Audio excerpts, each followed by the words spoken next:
Doings of Doyle is sponsored by Bellinger Books, home of the best Sherlock Holmes anthologies featuring today's top Sherlockian authors. Bellinger Books is the only authorised publisher of Solar Ponds mysteries, continuing the Sherlock Holmes legacy into the 21st century.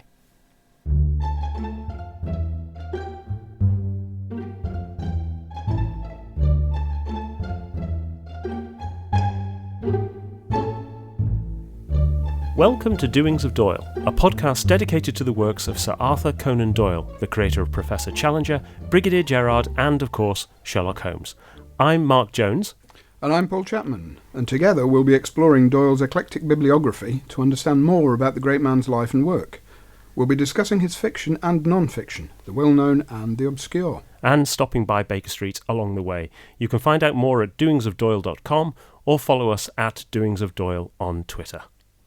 Welcome to episode 5, and today we have 2 mystery stories that don't feature Sherlock Holmes, or do they? It's The Man with the Watches and The Lost Special, written by Conan Doyle for The Strand in 1898, part of his Round the Fire series, when his great detective was well and truly over the Reichenbach. Paul, you chose these 2 stories, so why did you want us to have a look at these? Well, to start with, they are a pair of excellent detective stories, with the added element of were they canonical stories, or is this Conan Doyle writing detective stories without Holmes and enjoying himself thoroughly? And they're also they're fun as well, being railway-based detective stories, and he's paving the way for Agatha Christie, perhaps, and her many sort of railway stories. Yes, indeed. And both stories are peculiar in the way in which they're constructed, in that they're mysteries and confessions, really. And the part played by the detective is very much restricted. Restricted, and all the detectives involved seem to be, if not incompetent, then they're all out of their depth. Absolutely. So before we get into the stories themselves, a bit on the writing and publication history for the 2 tales. They were written in 1898 when Conan Doyle was, let's say, a little light on funds. He had commissioned in 1897 the building of a private residence for himself and his family, Undershore, which is in Surrey, and it still exists today as a school for children with autism. The build went over budget and it was extremely costly to fit out. His first thoughts actually turned to that old cash cow Sherlock Holmes, and in September 1897 he'd already developed the plot for a Sherlock Holmes play that he would eventually send to Henry Irving, although Henry Irving wouldn't take it up, and it would eventually be picked up by William Gillette, who would rewrite it quite heavily and produce it over many years. So towards the end of 1897, in December in fact, he wrote to his mother stating, "I want now to write some short stories to raise the wind," in his words. And those stories were the 12 Round the Fire stories, which he wrote between March and October 1898. His diary for 1898 exists, and we know from this that this was a very rapid turnaround of writing for Conan Doyle. He wrote 76,000 words over the course of a little under 7 months, and that year he made about £7,000 income, but £2,340 was from the Round the Fire stories themselves. So he actually made a third of his income that year came just from writing these 12 short stories. The Man with the Watches first appeared in the Strand magazine in July 1898, and The Lost Special appeared the next issue, August 1898. They were actually written in a different order, and when they were then finally collected as a book, they were actually in a very different order again. There is a peculiarity in the history of the Round the Fire stories in that they were not anthologized until 1908, and there's a tantalizing reference in a letter from Conan Doyle to his mother in 1903 in which he talks about deliberately suppressing the publication of the Round the Fire stories. He writes, "I don't suppose any man has ever sacrificed so much money to preserve his ideal of art as I have done. Witness my suppression of Girdleston, my refusal to serialize A Duet, and my refusal to republish in book form the Round the Fire series of stories." There's a big question mark around why he would have chosen to suppress those stories. And perhaps it's because they were dealing with topics such as insanity and alcoholism, which were personal to himself and his background, and also appear in things like Girdleston. So let's get started with the first of the 2 stories, The Man with the Watches. Paul, give us a bit of an introduction. It is a foul, rainy day in London in March 1892, and two figures are seen hurrying to catch the 5 o'clock express from Euston Station to Manchester. One is a tall man in his 50s, whose features are hidden by the upturned astrakhan collar of his overcoat. His companion is a tall young lady, her face obscured by a veil. They refuse a smoking compartment, whose lone occupant, a bearded middle-aged man, is clearly affected by their sudden appearance. He tries to speak, but his words are lost in the noise of the departing train. It stops briefly at Willesden at 5:12, and then again at Rugby at 6:50, where the open door of a first-class carriage attracts notice. The three passengers have now vanished, and in their carriage is the body of a young man who has been shot through the heart. There is no clue to his identity, but oddly he is in possession of 6 valuable gold watches, all of American manufacture. So given the nature of these stories, we're unfortunately going to have to spoil them, so if you haven't already read them, pause the podcast and go off and get a copy, because the solution in this instance is that there was no young lady, that the two people who got on the train were actually the fantastically named Sparrow Mccoy and his companion Edward, and the solo gentleman in the other carriage was James, Edward's brother, and that there is a scuffle between the three, and Sparrow Mccoy accidentally shoots Edward dead. It transpires that Mccoy and Edward were a pair of American criminals, and it's the relationship between Mccoy and Edward that makes this a really interesting story. So, Paul, tell us a bit more about that central relationship between the two. Yeah, it's quite veiled, which is fitting, considering both characters are disguising their faces when we first meet them. But it seems quite clear that these two, as well as being a criminal duo, are also, it would appear, a pair of male lovers. It's all expressed in a relatively subtle way, very unusual for a mainstream crime story of this period. For this subtext to be present, especially as we're only talking 3 years after the conviction of Oscar Wilde for homosexual offences in 1895. But the language used is very indicative. When James is talking of his brother Edward, he describes him as a bright, spirited boy, and just one of the most beautiful creatures that ever lived. But there was always a soft spot in him, and it was like mould in cheese, for it spread and spread, and nothing that you could do would stop it. Mother saw it just as clearly as I did, but she went on spoiling him all the same, for he had such a way with him that you could refuse him nothing.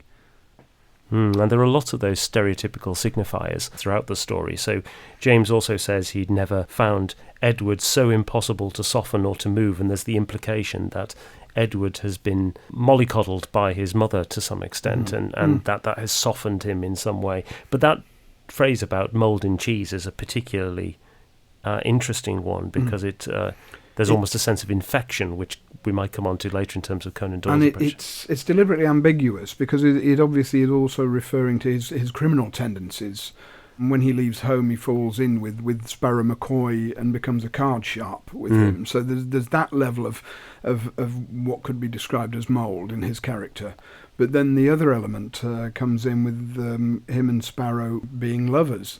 And one of the games they play in their criminal partnership is Edward's beauty, as described by his brother, enables him to dress up as a woman very convincingly, and it just adds this extra level of frisson to the whole affair. And if we were in doubt that this is part of the text, you just have to look at James's invective when he is confronting Sparrow Mccoy and Edward, and he's horrified to find Edward dressed up as a woman.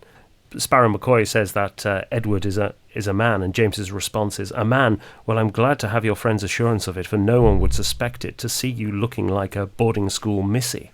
I don't suppose in all this country there is a more contemptible-looking creature than you are as you sit there with that dolly pinafore upon you."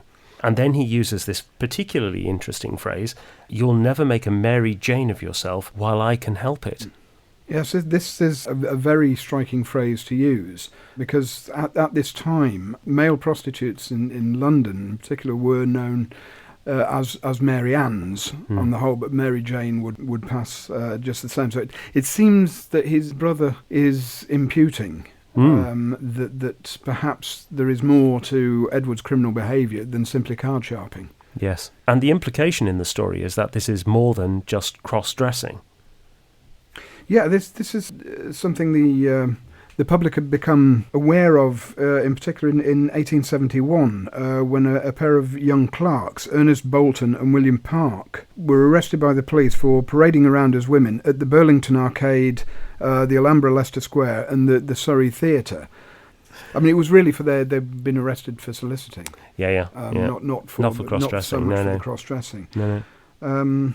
They actually were found not guilty by the jury. But a lot of that was due to the fact the police went about collecting their evidence in a rather underhand manner. And there was also an element that these were just a pair of silly boys who liked dressing up as women.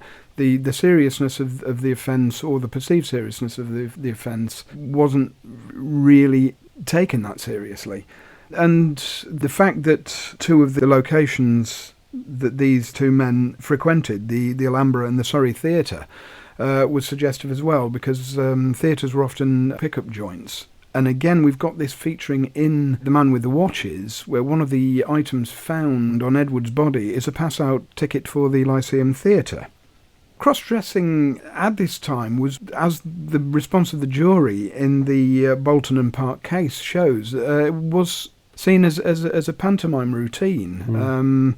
And you've got the music hall at the time. You have performers like Dan Leno cross-dressing as a woman. You have Vesta Tilley, a woman cross-dressing as a man. This was all seen as good, healthy, wholesome mainstream entertainment. Yeah. And this also crosses into the Sherlock Holmes canon as well, where you have Irene Adler, a trained actress, adopts male costume to fool Holmes. And he doesn't spot it straight away. And Holmes himself, later on, in The Mazarin Stone, says to Count Negretto Silvius that he's observing Silvius whilst dressed as an old woman. And if indeed this is a homosexual relationship that is being depicted in the story, there's quite an interesting take on that relationship at the end, because after Mccoy has shot Edward accidentally, there is a confrontation between Edward's brother James and Mccoy. And rather than ending the way you would expect, with James seeking revenge against Mccoy and perhaps killing him, you actually end up with the two finding a rapprochement and deciding to work in the common interest to cover up the events. Perhaps in the final conversation between Mccoy and James, he comes to realise that they are both as injured by the accidental death of Edward as each other. Yes, when Mccoy and James have come to an accommodation, McCoy turns to James and says, "You loved your brother, I've no doubt, but you didn't love him a cent more than I loved him, though you'll say that I took a queer way to show it. Anyhow, it seems a mighty empty world now that he is gone, and I don't care a continental whether you give me over to the hangman or not." So this seems to our sort of modern eye quite an enlightened view. But what do we think was Conan Doyle's attitude to homosexuality? From the evidence of a comment in Memories and Adventures, he actually seems to be not what we would exactly call liberal in his views, but yeah, more enlightened for his own time. Doyle famously met Oscar Wilde in 1889 when the American publisher Charles Stoddart brought them together to commission novels from each of them. And it's quite clear that Doyle really liked Wilde and was very impressed by him, and was particularly saddened by Wilde's fall. And in Memories and Adventures, which was published in 1924, Conan Doyle says of Wilde, "I thought at the time," i.e. of Wilde's trials in 1895, "and still think that the monstrous development which ruined him was pathological, and that a hospital rather than a police court was the place for its consideration." The fact that he refers to it as a monstrous development shows that he certainly wasn't enlightened in any sort of modern sense, but at least he definitely saw the iniquity of sending Wilde to prison for something which wasn't his own fault. This is Doyle almost saying that Wilde couldn't help what he was.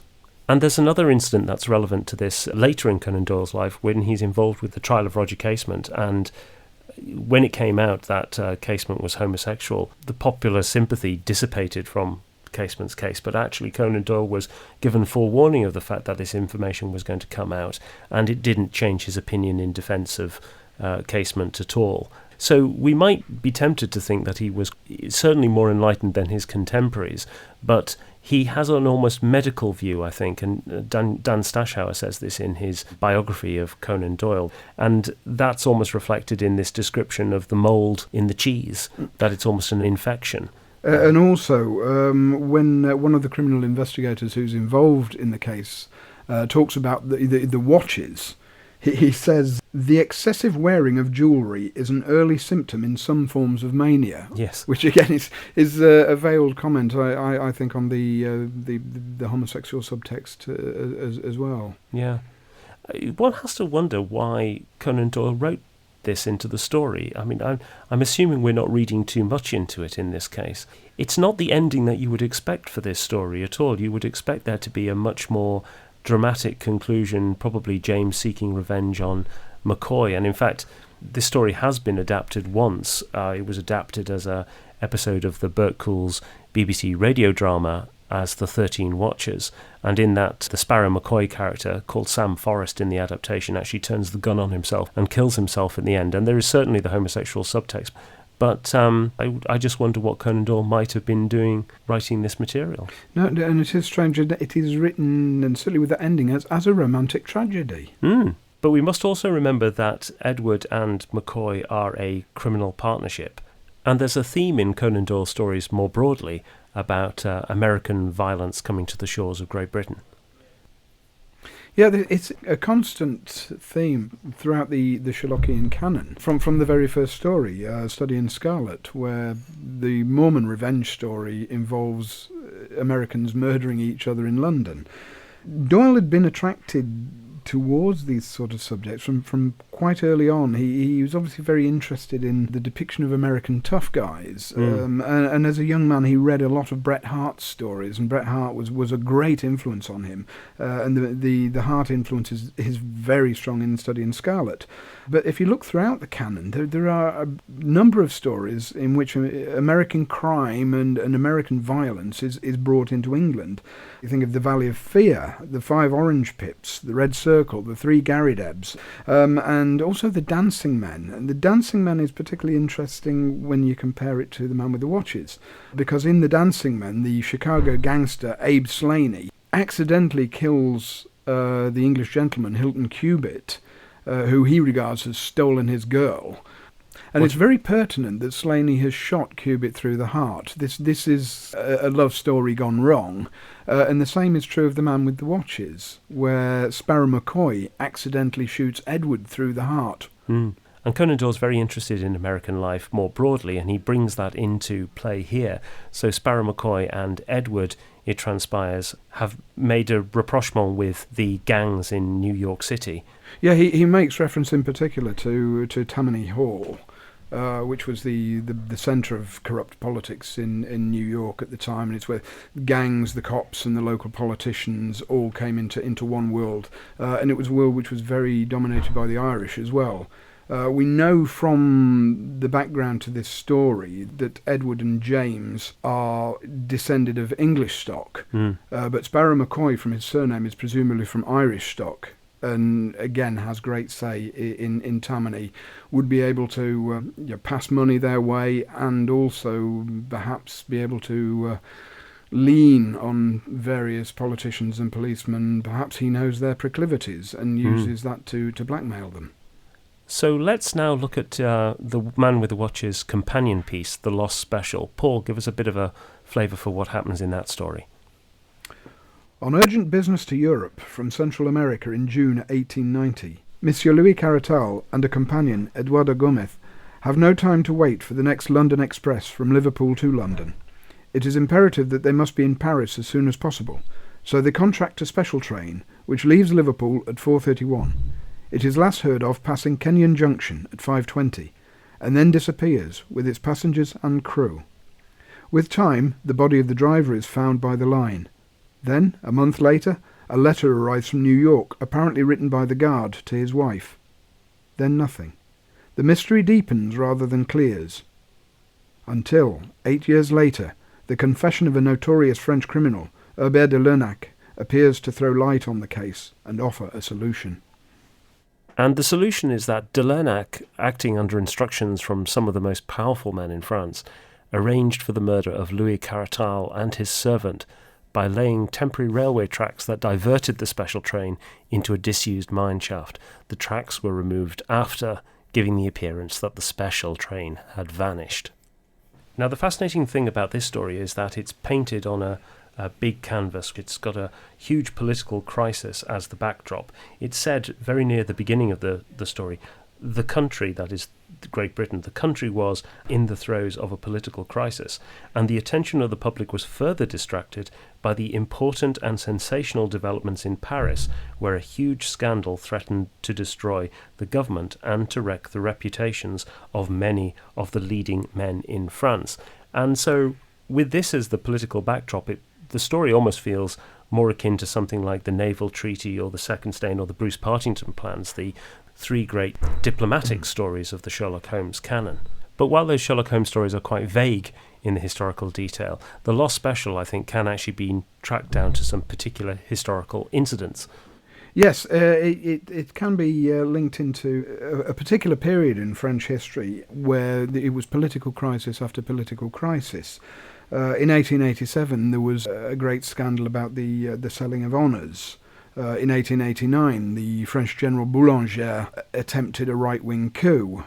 Throughout this period, there were anarchist bombs going off in Paris, and there were two anarchist martyrs were created in the figures of Ravachol and Émile Henry. This was a world of agents and double agents at the time. Nothing was certain. In 1894, the French president Sadi Carnot was assassinated, and also in 1894, Captain Alfred Dreyfus was disgraced, which caused a scandal which ripped France apart for several years. Conan Doyle himself actually visited Paris in November 1888, and it's tempting to think he picked up on some of this febrile political atmosphere at the time. Although the story he actually got out of it was The Ring of Thoth, an ancient Egyptian mummy story. But there was one particular scandal which broke in 1889. Yeah, that's the Panama Canal scandal. The French began constructing the Panama Canal in 1881, and one of its key figures, Ferdinand de Lesseps, a diplomat, raised millions of francs towards the effort as a result of trading on the profitability of the Suez Canal, which had opened in 1869. But the Panama Canal was a far more difficult engineering project. It required cutting through dense jungle, elevation, creating locks, and the conditions were very unfavourable to workers. And after the expenditure of almost 300 million francs and the loss of about 20,000 lives, the French Panama Canal Company that had been responsible for the project went bankrupt in 1889, and it was subsequently revealed that members of the French government had taken bribes to keep quiet about the company's financial troubles, and this all broke in 1892 when the scale of the bankruptcy became clear. About 800,000 people lost their investments, and a large group of ministers, including Clemenceau, were accused by French nationalists of taking bribes from de Lesseps in 1888 to allow stocks to be issued, despite knowing that the company was very near to collapse. And it's an incredible political scandal. 500 members of parliament, including 6 ministers, were implicated, and 100 people were subsequently charged. And in fact, the Panama Canal Company's financial advisor, Baron Reinach, who was accused of issuing the bribes, actually committed suicide. So it was an incredible political scandal at the time. And when you look at the setting of The Lost Special, Louis Caratal is a financier from South America.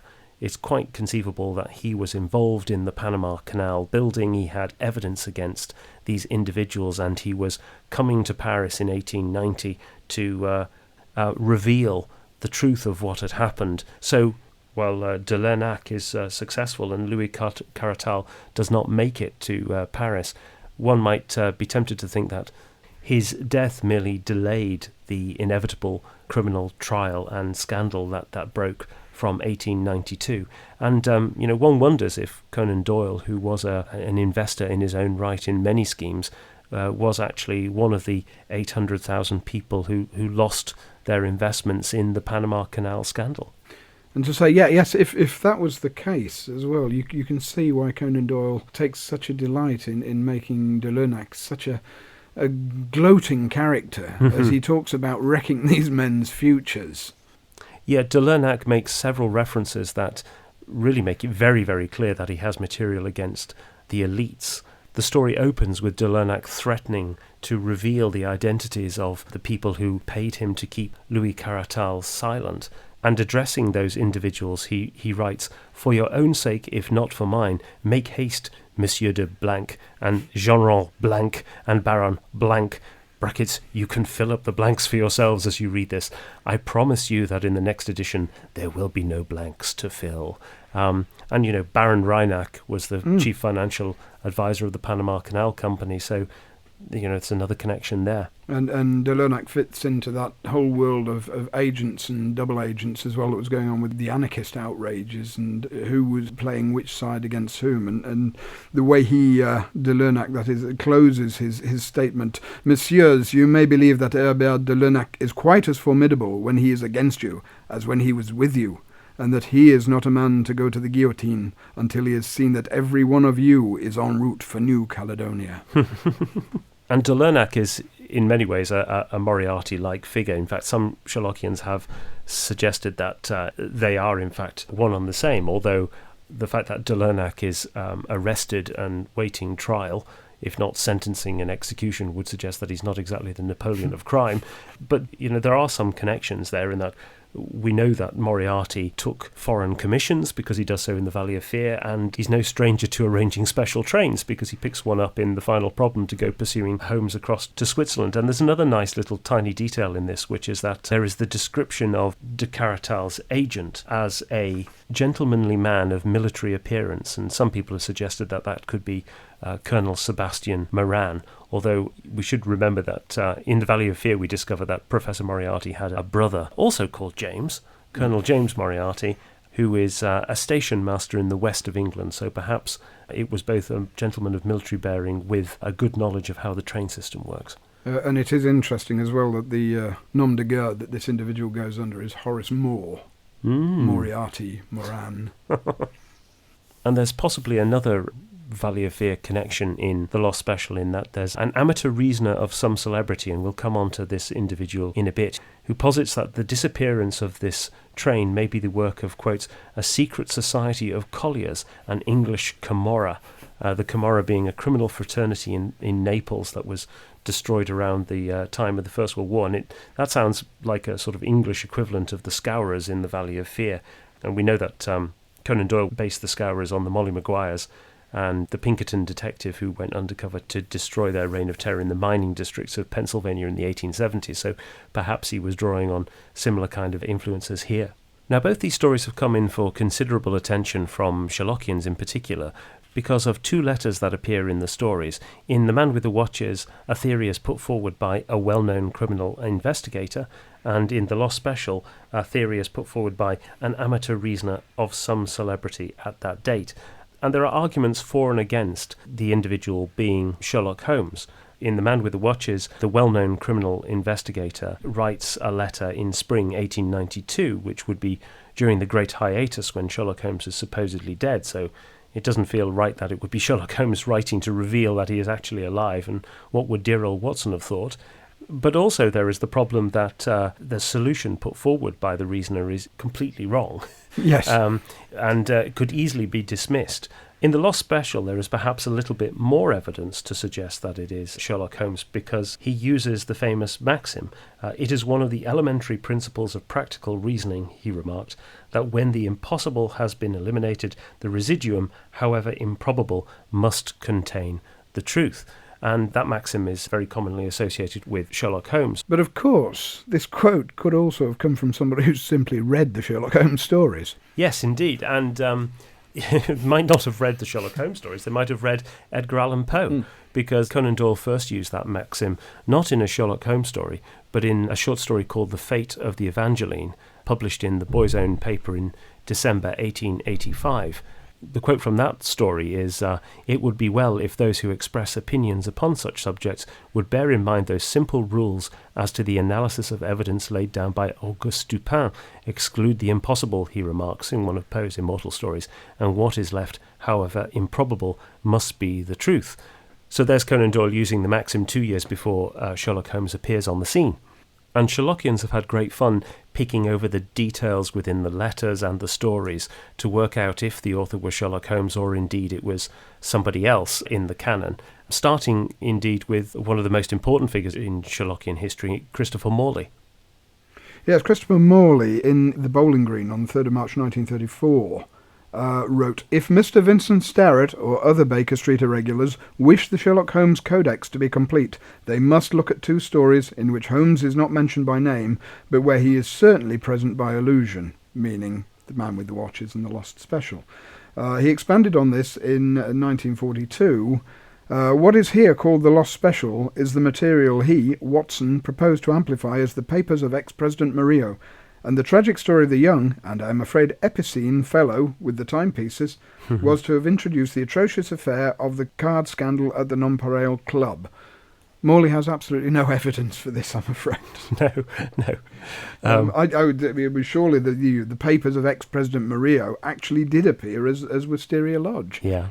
I think Morley was trying to find a rationale for why Wisteria Lodge is set in 1892 when Holmes is supposedly dead. So he's trying to find a single solution to both problems. Although Morley does actually change his tune, or appears to change his tune, because there's a volume, Letters from Baker Street, 1942, by Edgar W. Smith, which reproduces The Man with the Watches and The Lost Special, and includes a letter purporting to be from Stanley Hopkins, but sourced by Christopher Morley, that reveals that the author of the letters was in fact Mycroft Holmes. And we've had other suggestions for potential writers, Anthony Boucher, in Profile by Gaslight, another volume edited by Edgar Smith, 1944, in which he actually argues that the author of the letters is Sherrinford Holmes, a previously unknown third Holmes brother, who apparently took Sherlock's place after the Reichenbach Falls. And this also explains some of the mistakes made by the newly returned Sherlock Holmes in the collection of adventures that would be called The Return. But probably the most outlandish theory for how it could be Sherlock Holmes was cited by Lord Donegal. Yes, Lord Donegal says, "My own opinions, for what they may be worth, are as follows. Holmes definitely wrote both the letters, the one to the Times from London and the one to the Gazette from Tibet, as postulated by Carson Simpson." And this is a theory where Holmes, during the Great Hiatus, during his time in Tibet, learned from the lamas how to project his astral body and deliver letters using his astral body. And then Lord Donegal then goes on to say, "Remembering that although the events occurred in 1890 and 1892, neither account was published until 1898. I think it most probable that Holmes and Dr. Conan Doyle collaborated in putting together the Strand magazine versions of the events." I think astral projection takes the biscuit for the most ludicrous of the suggestions. It's sheer lunacy, Watson. It's sheer lunacy, it is indeed. The two that I quite like in this mode, one of them is by Walter Shepherd in On the Scent with Sherlock Holmes, who suggests that the author is Barker, Holmes's hated rival on the Surrey shore from the retired colourman. But quite a few people have suggested that the writer of the letters could indeed be Watson. One might describe him as a well-known criminal investigator through his partnership with Sherlock Holmes, and we know in The Empty House that he claims to have dabbled in a bit of detection himself. He says, "It can be imagined that my close intimacy with Sherlock Holmes had interested me deeply in crime, and that after his disappearance I never failed to read with care the various problems which came before the public, and I even attempted more than once for my own private satisfaction to employ his methods in their solution, though with indifferent success." And the really nice pointer to it potentially being Watson is the reference you made earlier, Paul, to incipient mania as an explanation for why Edward possessed so many watches, which is reminiscent of Watson talking about monomania or the idée fixe in the Six Napoleons as the explanation for why Beppo would go around smashing busts of Napoleon. But then there is the school of thought that argues very firmly that this is not Sherlock Holmes or any other imposter from the canon at all. As Christopher Roden quite rightly points out in an article written for the Northern Musgraves in 1995, as far as The Man with the Watches and the Lost Special are concerned, Conan Doyle was having his own little joke with both his editors and his readers. He wanted those who were clamouring for more Holmes to think that this might just be Holmes coming back. But he made his detective in these stories so inept that we could not, for a minute, seriously believe that it was Holmes. And you have to agree with Christopher Roden's assessment there when you read this from the well-known criminal investigator in The Man with the Watches. Whatever may be the truth, it must depend upon some bizarre and rare combination of events, so we need have no hesitation in postulating such events in our explanation. In the absence of data, we must abandon the analytic or scientific method of investigation and must approach it in the synthetic fashion. In a word, instead of taking known events and deducing from them what has occurred, we must build up a fanciful explanation. Are those the words of Holmes? Yeah, it doesn't sound like it. I think the other evidence against it being Holmes is the fantastic line in the letter in the Lost Special, where the amateur reasoner of some celebrity at that date suggests that a careful supervision of the pawnbrokers' shops of the district might possibly bring some suggestive facts to light about what? What on earth was being pawned by the people who had stolen this train? It's hardly going to be a train carriage. And Lord Donegal, for all his love of fanciful explanations, in his conclusion actually hits the nail on the head. However, perplexing as the literary problems posed by the Lost Special and The Man with the Watches may be, none can deny that they are by any standard rattling good yarns.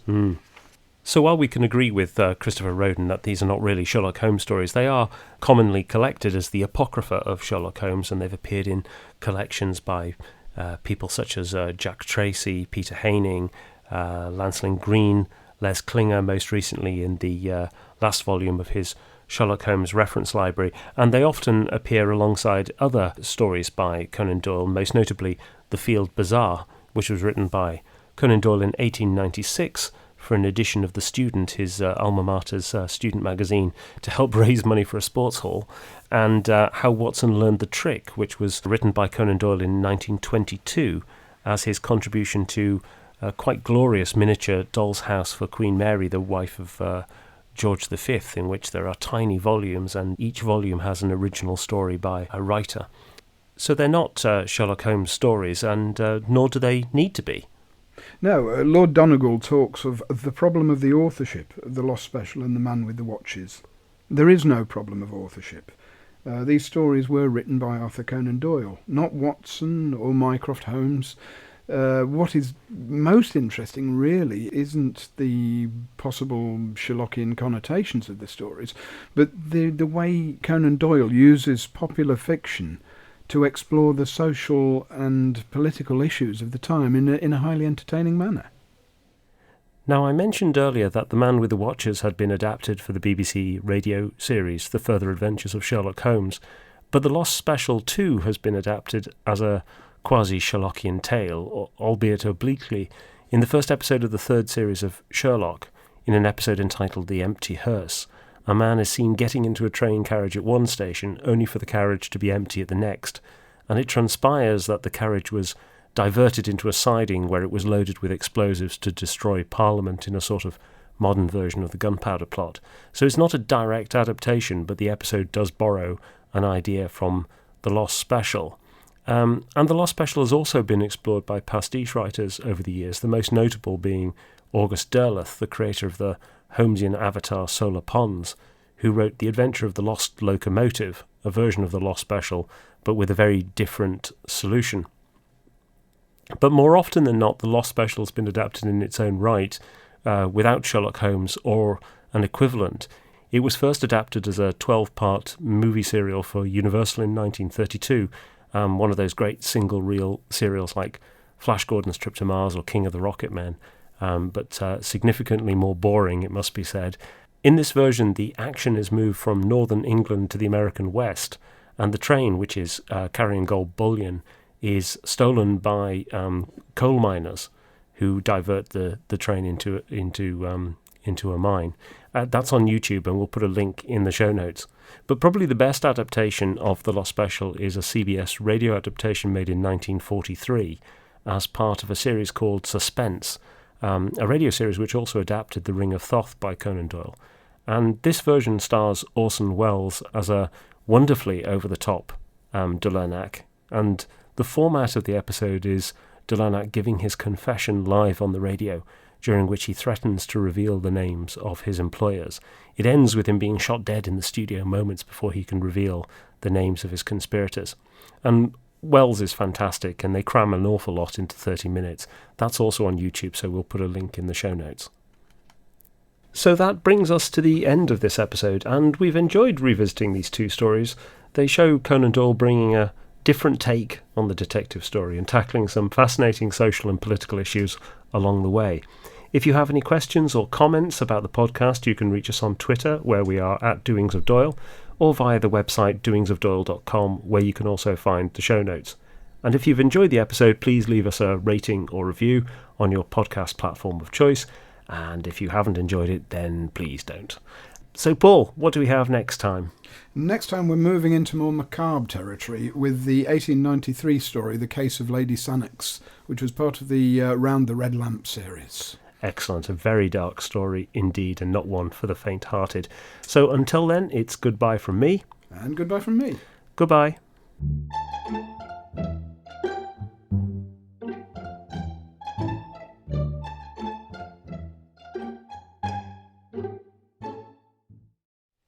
It transpires that Sparrow and Edward... I can't call him Sparrow, it's ridiculous. Just call him McCoy. McCoy. Oh, there we go. Here we go.